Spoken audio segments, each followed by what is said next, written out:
Good morning. So, let's talk about some of the really crazy stuff people say to someone who's facing federal sentencing, and federal incarceration. Um, One of the things that I find entertaining, because, laugh to keep from crying, right? Is when people say, the time will be over before you know it. It'll go so quick. Have you ever been to the DMV? It's not pleasant, right? And it never goes quick. Like if someone tells me, oh, I got to go to the DMV today and get new tags or do whatever. I never say, don't worry, it'll be over before you know it. The time will fly by. Because I know it won't. I know that it's going to be very mundane. I know that it's going to be very annoying, very, very just mundane. And when things are non-entertaining, are non-active, when there's a lack of choice, when there's a lack of when there's just a lot of monotony, time goes by incredibly slow. So being in prison is going to be the level of monotony and mundane of the DMV times 100. Add in safety factors that don't exist at the DMV, like are you going to get stabbed in the shower today? Are you crowded in with a bunch of personalities?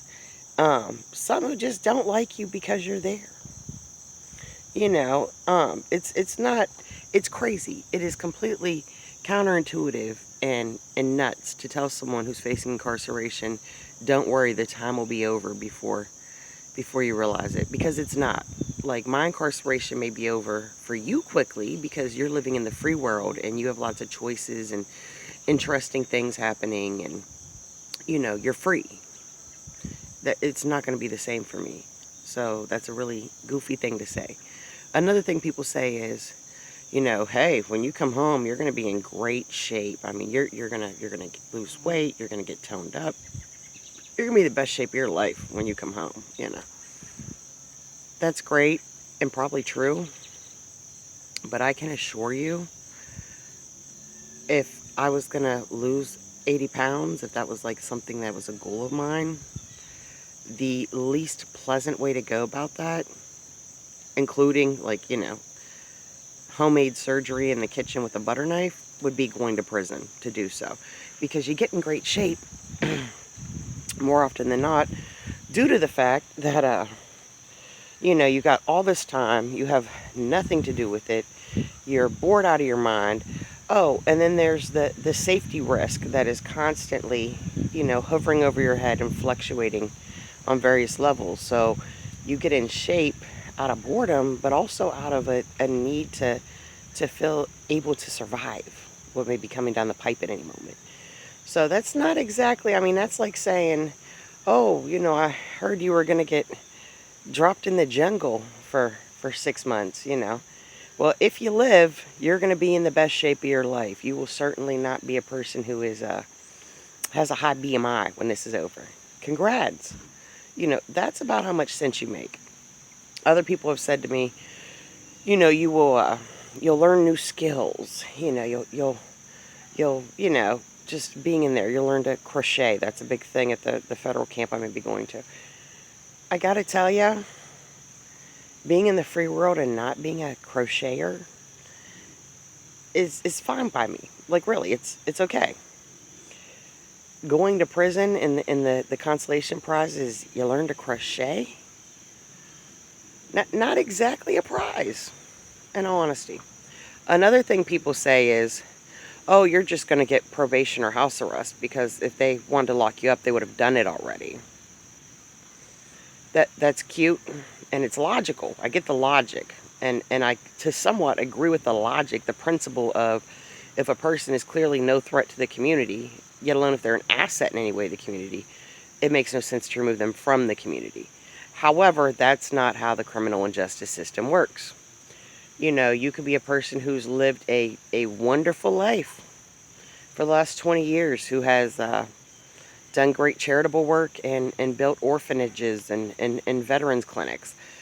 But if the feds find out that 20 years ago you robbed a bank, yeah, you'll probably be on pre-sentence release like me. You'll probably be a self-surrender. But does that mean that it's any more likely that you're not going to do prison time? Not at all. And I understand in some states that may apply. You know, if they haven't locked you up already, they're not going to lock you up. But with the feds, it's a nice slow burn kind of situation. And you know, if they want to lock you up, they'll do that when they feel like it, not when it makes sense to you. So, being free for months or years, without an anklet, in the free world, doesn't mean you're not going to prison when your sentence is handed down with the feds. Another thing people like to say is, well, you'll find out who your real friends are. Okay, yeah. I'm not a person, or you'll make new friends. That's a fun one too. I'm not going to prison because I want to, and I'm certainly not going there with a side goal of, ooh, I could make some friends. Matter of fact, I think it'll be kind of a point to not have friends who have been to or are likely to end up in prison when I come home. Just as a guilty by association precautionary measure. Additionally, I kind of already know who my real friends are, I think, for the most part. And there's about 3 of them. I'm not a person who's super social. I'm not a person that, really plays into the social niceties of just associating with a lot of people just because it's polite, or because, a lot of people say, I just don't know how to be alone, or I'm bored. That's not my thing. Like, I like my time alone more often than not. And I don't really get bored being by myself because I kind of like me. You know what I mean? So going to prison and maybe finding out that of the 3 real friends I think I have, only one is really going to go through this with me from beginning to end. I mean, I guess that's good information to know. But knowing that outside of these kind of extreme circumstances, I would have 3 good friends. For me, it's not so much I'm going to learn who my friends are. It's really, you're going to see how much stress and monotony your friendships can, and distance your friendships can endure without disintegrating. And I'm not a high drama person. I'm not a person who doesn't periodically check on my people, So for me, under normal circumstances, I know that I have about 3 good friends. Finding out that only one maybe, will weather this storm with me is not really a good thing. I mean, those who kind of fall off to the sidelines and jump ship, or let things fade away, I wouldn't say that they're necessarily bad friends or not my true friends prior to this situation. I would say they're people that got burnt out. They're people that, their life is going on at a light speed rate in the free world, whereas an incarcerated person's life is pretty much on standby. And it's not pleasant, and there aren't a lot of high and happy moments. So, that's draining. And I don't think that that my current few friendships are less legitimate because they may not all be able to weather the madness of me doing time in prison. So, and to say you're going to find out who your real friends are, like this is a perk. Like, part of becoming incarcerated is the fear that you will come home to no one, that people will forget you, they will abandon you. So really saying that to a person that's facing incarceration really does nothing but play up those very natural fears and concerns, and you're not being helpful. And what you're thinking is a consolation prize is actually kind of a curse. So, and people, they say the craziest stuff. I've had people say to me, you're really smart and you're funny. I know y'all don't get to see a lot of the funny, a lot of the humor, because this is, obviously the subject of the page is not, one that tends to invoke a lot of hee hee ha ha moments. But a lot of people are like, oh, you're smart and you're funny. You'll you're not a pushover. You'll do great in there. You'll do fine. You'll be popular. First off, I'm not a person that's ever strived to be popular. I don't like a lot of people noticing me. I don't like a lot of people in my business. I don't like a lot of buzzing around me socially. I don't like a lot of activity. I like things still and calm and quiet. and predictable and well controlled. Um, so I doubt I'll make a lot of friends. I may be someone that a handful of people happen to particularly like, but I can assure you, as much as a handful of people may like my humor, and may find me witty in a positive way, there will be twice as many people who find my humor obnoxious or offensive and mistake my wittiness for arrogance and cockiness, and it's probably gonna make me more enemies than friends, so to speak. And I'm really not on a friend search. Again, not a super needy person emotionally or socially. So, and to think that, you're going to go to prison, but they'll like you. You're going to go to prison, but you'll have like a dozen pen pals that you really clicked with when you come home. I could go on like writeaprisoner.com or any of 100 inmate websites if I just wanted to have, buddies that are incarcerated. Not that, I think the fact that we're all human, we all have the same basic needs and wants at the end of the day will be a bonding point, as is always when you throw a bunch of random people together, that will create some type of unions and ties and maybe even friendships. But that's not a good thing. I mean, do you tell someone who's been a kidnapping victim, like those girls in Cleveland, do you tell them, Amanda Berry and them, well, I know what you went through is pretty nasty, but, you're going to have lifelong friends from this. There you go, huh? Lifelong friends? No, you don't. You don't say that to someone, because it's not a situation that's positive. It's not a situation that anything good that may come of it made it worth going through, or made a person want to go through it, or would want to relive it, or see someone they love go through it. So, so if you have a friend or a family member who's facing incarceration, facing sentencing in the federal justice system, which I have about 4 days until mine, I get the idea of trying to console people and trying to find a silver lining and trying to be, maybe a little optimistic, or add hope to the situation. But if you say any of those previously mentioned terms or whatevers, you're not helping. Not for someone with any type of IQ that actually is a critical thinker, because the things that you're saying actually kind of highlight how horrible it is. You're going to lose a shit ton of weight because you're going to be starving. You're going to get in great shape because you're going to start running and doing dips and push-ups, because at any point you have to fight for your life potentially. You're going to trauma bond with a bunch of strangers. These are not positive experiences. These are not good things.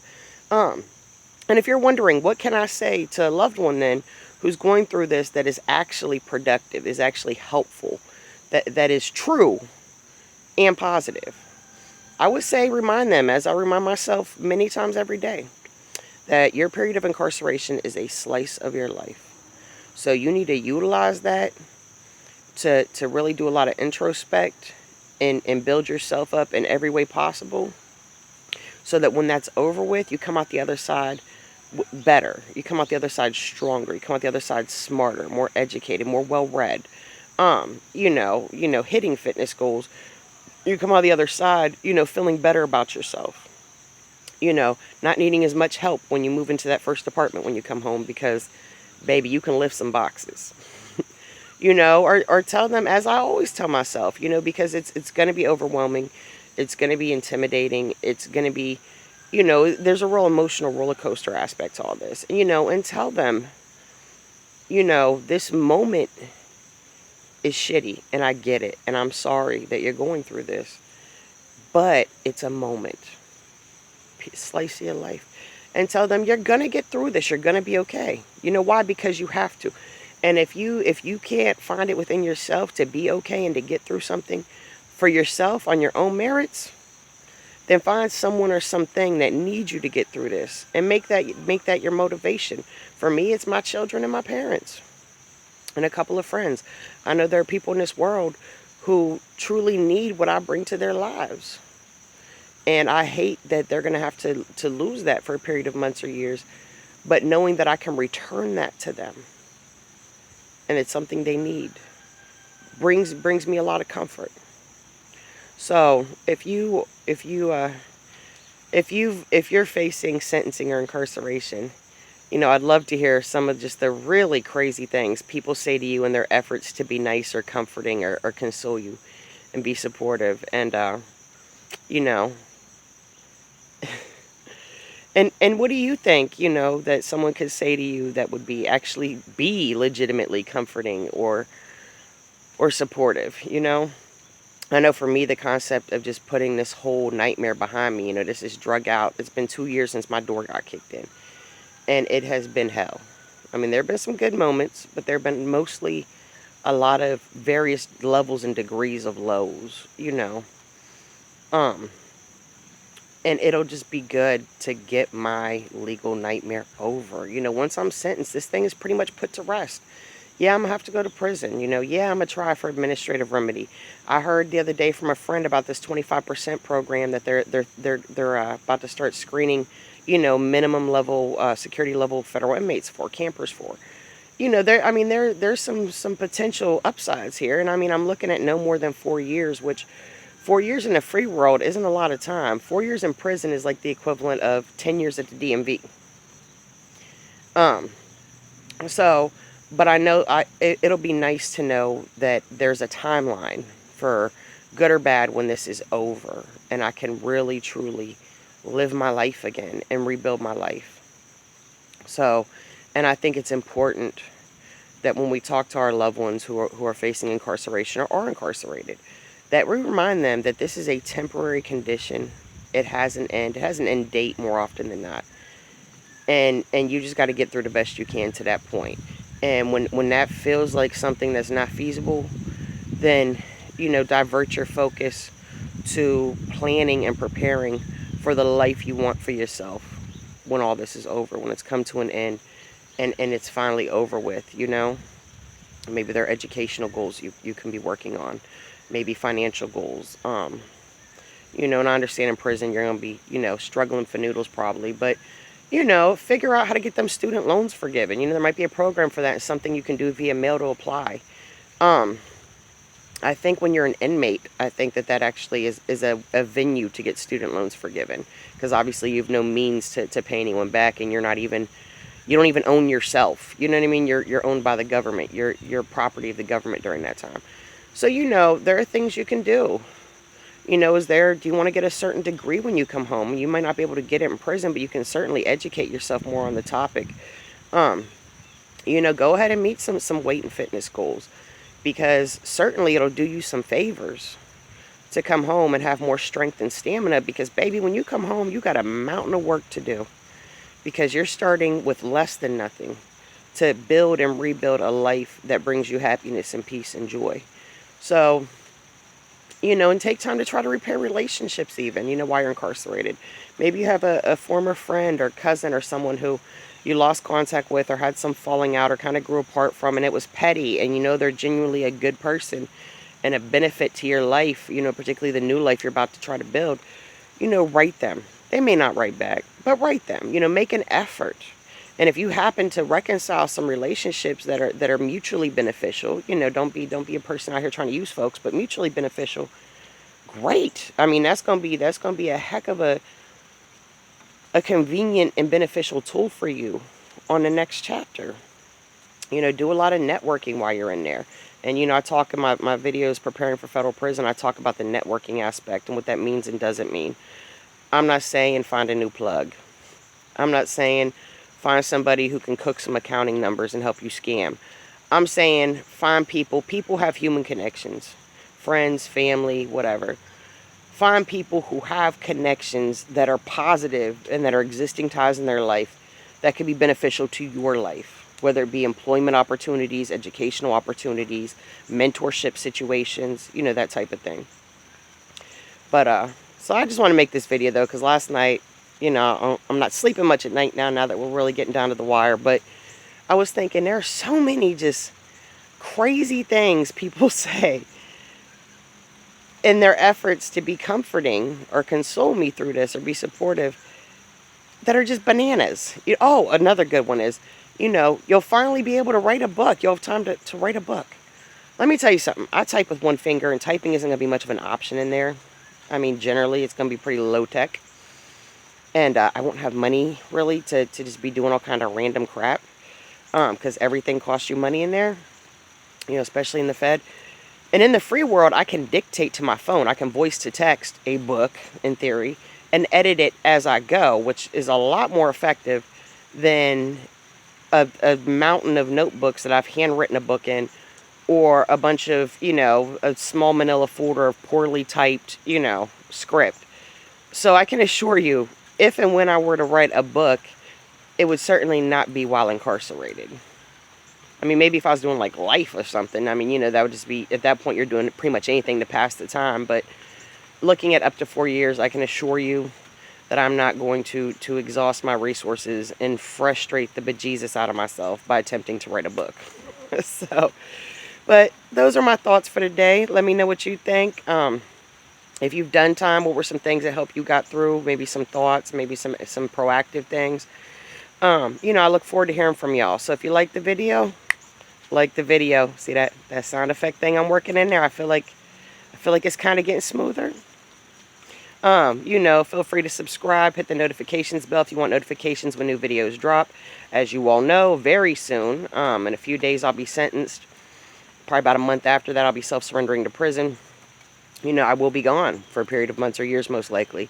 During that time, I cannot respond, I cannot post, I can do absolutely nothing pertaining to the internet.